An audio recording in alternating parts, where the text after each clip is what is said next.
Describe how the lycopyron operates both in the presence and absence of an inducer in E. coli. Lycopyron consists of regulator gene, promoter gene, operator gene, and structural gene. So the E. coli bacterium carries numerous genes, and these genes turn on and off as per their requirement.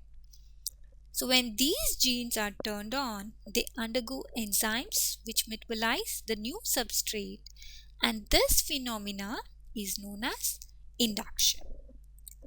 So small molecules eliciting this induction is referred to as inducers. So in this lycopyron model, the lactose acts as an inducer.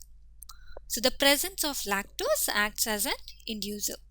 So basically, if you see the operon structure, the lycopyron structure in the figure, it contains a promoter, an operator gene, and three closely related structural genes that are Z, Y, A.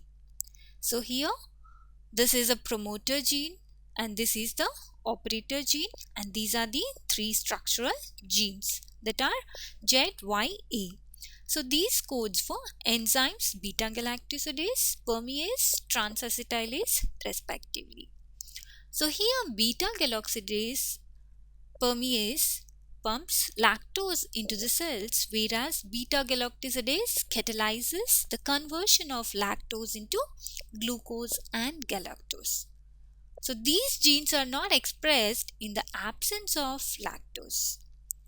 So the promoter, that is the P for the operon, is the site at which RNA polymerase binds to initiate the transcription of these three structural genes. So the operator is the site at which the protein repressor, the product of regulator gene, binds. So in the presence of regulator protein, the RNA polymerase is prevented from attaching to the promoter. Regulator gene, that is a DNA segment which is independent of an operon, and this regulator gene combines with operator and makes it inactive.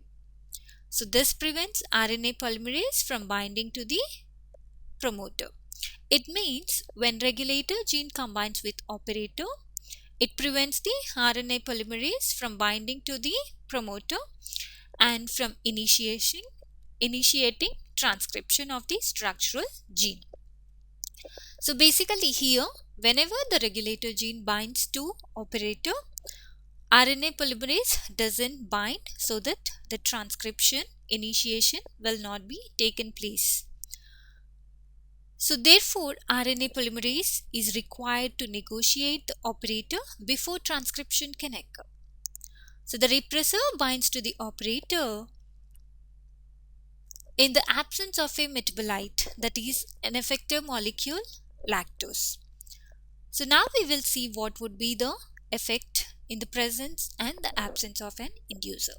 So when an inducer or effector molecule lactose is added to the system, it binds, it means the inducer goes and binds to the repressor so that it form a complex which is unable to bind the operator, so that the RNA polymerase enzyme now becomes free to bind with promoter, and so operator is switched on.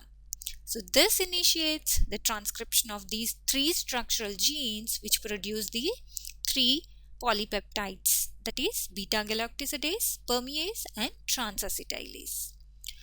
So these enzymes bring about the metabolism of lactose into glucose and galactose.